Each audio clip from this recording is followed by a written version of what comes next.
You guys, I have to talk to you about this Charlie Kirk thing. I know that I'm a travel blogger and I love being a travel blogger. I know I'm not a political YouTuber, and I love not being a political YouTuber. I'm here to show you guys the world. I'm here to show you places that maybe you never thought you'd ever go or want to go. And I love my job as a travel blogger, so I know my lane. Trust me, I know my lane. And I'm not trying to be a political person. I'm not going to even go there with you guys ever. Because politics are one of the things that have divided people for centuries. I know my lane. I know what I do on the internet, and I'm proud of that. But this is different, you guys. This Charlie Kirk thing has hit me in a way that I've never been hit before, as far as caring so much about when somebody dies in a gruesome way and the celebration that has gone on concerning his death. Also, I would like to tell you guys that I have been in 3 different countries since Charlie Kirk's death, and everyone is talking about it, you guys. Everyone is talking about this situation. It has blown my mind, you guys. I was on a bus the other day going through Albania, and everyone on the bus was talking about Charlie Kirk. I was eating breakfast this morning at my hotel. Everyone was talking about Charlie Kirk, and we're far away from America. This situation has polarized the world, and I want to talk. It's burning in me, you guys. I have to talk about this. And I would love your feedback, because as my platform, my subscribers, I want to know what you guys think. I started when Charlie Kirk, I don't think I have to tell you about this situation, because I think everybody knows about it. Charlie Kirk is a political figure in the United States. Hear what Jesus stood for, and especially the qualities of love, how to love your neighbor even if they don't agree with you. So what is your name again? Talise. Talise, that's a beautiful question. I'm glad you came up to ask it. So John 8, if I'm drawing from memory correctly, best embodies both Christ's mercy and love, but also his commitment to truth. And sometimes in the modern gospel, we overemphasize the grace and we underemphasize the truth. Was gruesomely murdered. I am so upset that I saw the video of him getting shot. I think that's the first time I've ever seen somebody get shot. I told you guys I was in a shooting when I was 20 years old. And the shooting that I was in Boston. I was a new college student in Boston, didn't know anything about Boston. I was young and stupid. I went to a party that I shouldn't have gone to, and the party got shot up. I ended up getting hit in the leg with a bullet, but thank you, Jesus, I never physically saw anybody get shot. I heard the gunshots in the background, and then everyone ran for their lives. So I was one of the people that ran for my life during the shooting. So I never even saw anybody get shot in the shooting that I was in. And even though a bullet hit my leg, I told you guys this story so many times, I didn't even realize it until I saw my leg bleeding. I was perfectly fine. All I had to do was go to the hospital. They stitched me up and I got sent home. So although I was a part of that, I've never seen somebody get shot until this Charlie Kirk video. Sorry about the noise outside. When you guys, us humans are not meant to see. We are not meant to see these things. I was messed up for several days. I saw a very close-up video of him getting shot in the neck. You guys, we weren't meant to see this stuff. But anyways, and the response to it is what had me baffled, you guys. How many people are celebrating this man's death? No matter what side of politics you're on, you should never celebrate something bad happening to someone. I, on the other hand, do cheer when bad things happen to bad people. Charlie Kirk just got shot. Oh, well, breaking news, folks. Seems somebody just took a shot at one of the Fastest favorite 5-mile wide mouthpieces, Charles Chuckle Kirk.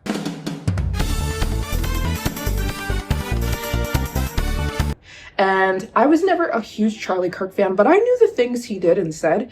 And there's nothing he did or said that was so, like, it confuses me that there's so many people up in arms about the things he said. You guys, I have done so much research on this man recently, just digging and digging and digging and digging and watching all of his videos, and I'm like hunting for what is making people angry, because this man stood for Jesus. What a gift from God. Yeah. She truly is. She is the biggest blessing. Something that kind of has me like on the fence of whether or not I go kind of like full blown more like conservative or moderate is just seeing how Give it up. That is a gift from the Lord, everybody. That is just beautiful. I see that. I'm a Christian.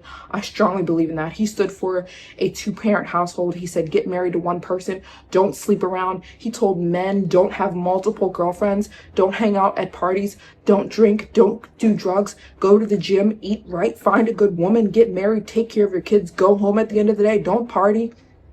He told people to be bold and to be brave. He had a heart to help people, and you could see it in his eyes. There's so many. Also, I posted him on my Instagram the other day, and so many people said, oh, you know he's racist.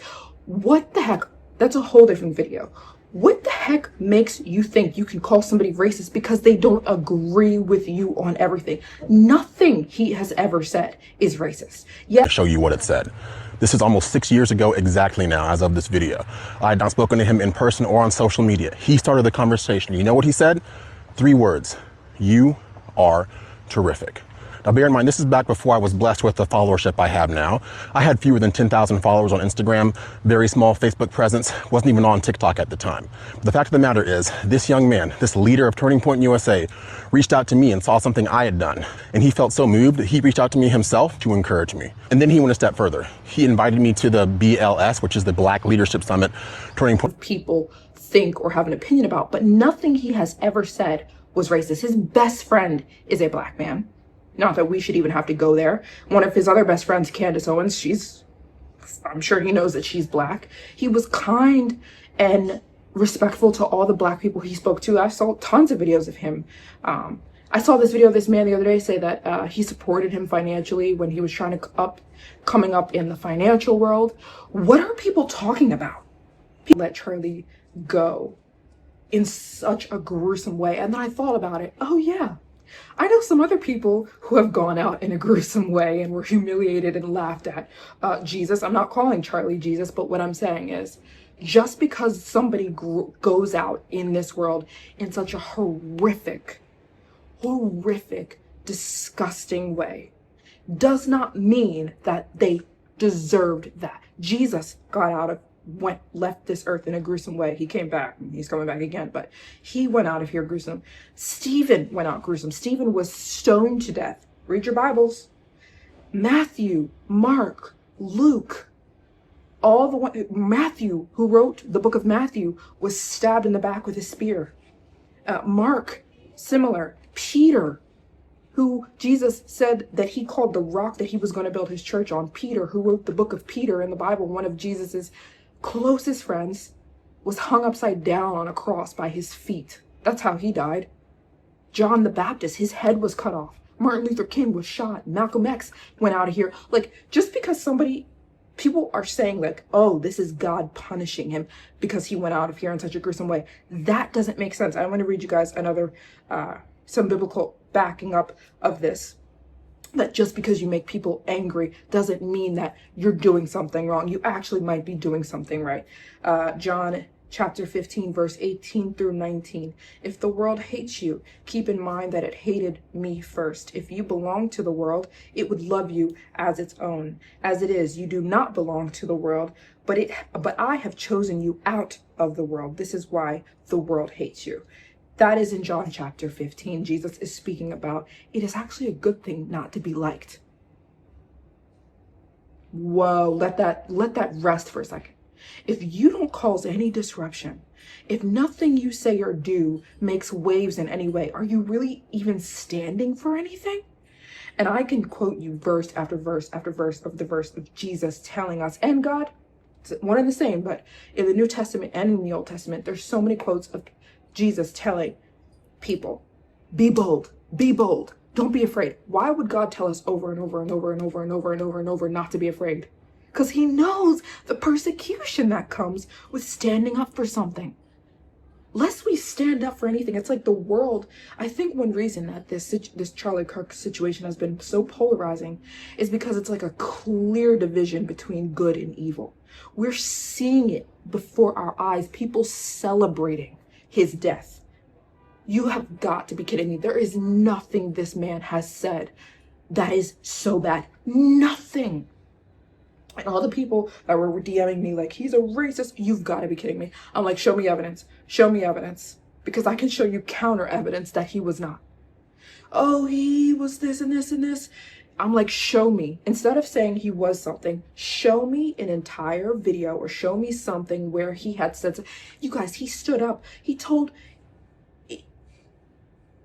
actually, it has been incredibly inspirational. I myself got convicted by Charlie Kirk's death. I myself noticed I'm a little bit too lukewarm.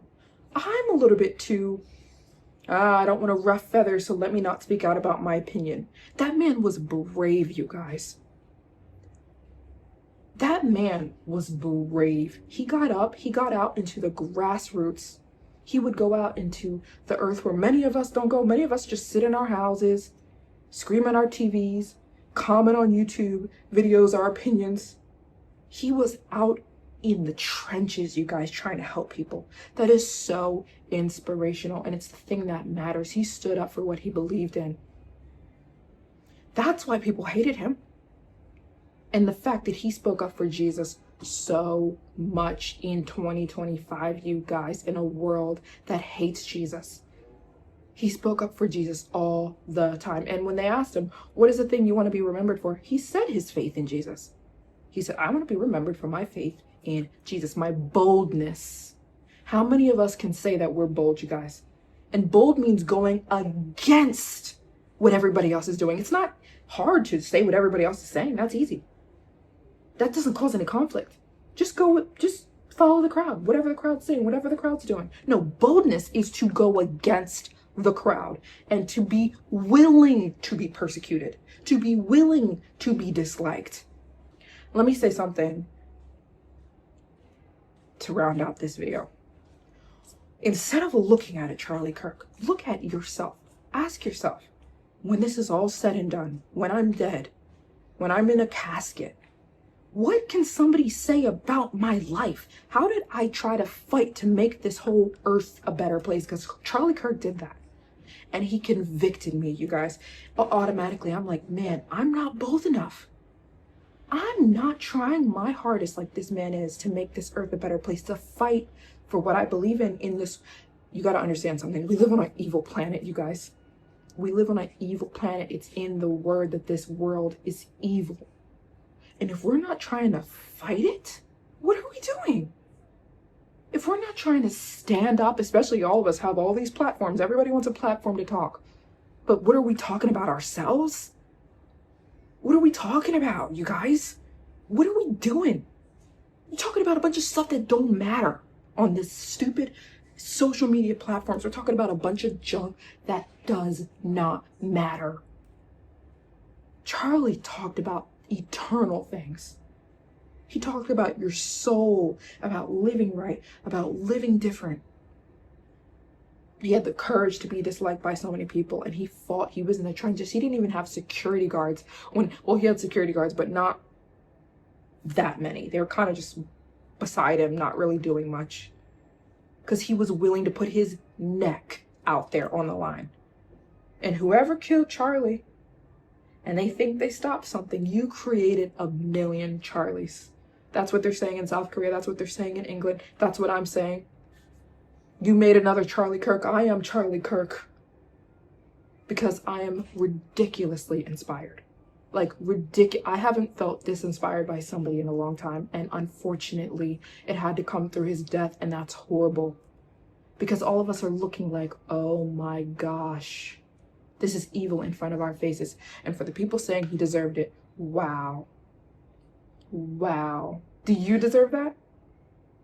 Would you deserve that, being killed in the public like that and everybody laughing at you and your kids are home? They don't ever get to see their mother or father again. Your wife, your husband, your family, all watching you on the internet being killed with blood spewing out of your neck. and you're laughing at that. And there are people like, I'm afraid to lose followers. I'm not afraid to lose anything. If there's anything I've learned about the internet, being on the internet for like 7-8 years, people are unpleasable, okay? They're gonna hate you one second, they're gonna love you another second. They're gonna hate you and they're gonna love you. Then they're gonna hate. It's fickle. If you are ever scared to say, I don't want to say something because I don't want to lose followers, you're in a rat race. People are fickle. They will hate you and spit on you one second, they'll turn. The internet, you should never do anything because you're scared of people unfollowing you. You've got to be kidding me. You've got to be kidding me. So that's what I wanted to say about Charlie Kirk. He didn't die in vain. He has inspired me. Oh my gosh, this man has inspired me so much. And I would never, ever, ever, ever want anyone, not even my worst enemy, I would not want them to be killed like that on the internet. No matter how much a person hates me or whoever it is, I would never want anybody to go out the way Charlie went out like that. It's gruesome and horrific. I would never celebrate anyone's death. No one, especially not in the way he died. But it won't be in vain. It won't. It will not be in vain. And it's inspired this Christian girl to be more outspoken, to be more bold. Absolutely. And so rest in peace, Charlie Kirk. Your name and your legacy, I believe, will go down in history. And it is absolutely a turning point in, I think, America and around the world.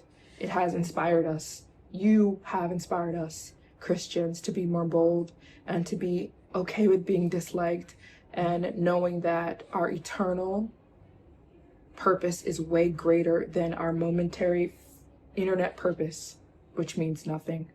I'm sure Charlie isn't thinking about how much money was in his bank account or how many followers he had on Instagram right now. He probably does not care about any of those things in this moment because they don't matter after we're dead. What matters is our legacy. Stand up for what you believe in. Stand up for something lest you fall for anything. All right, you guys, I just had to give my 2 cents on Charlie Kirk. Rest in peace, Charlie Kirk. And I just can't imagine what his wife is going through and those babies, but that was a great man. And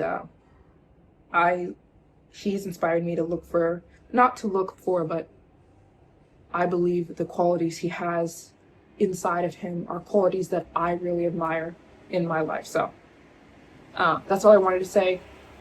See you guys next, my next video.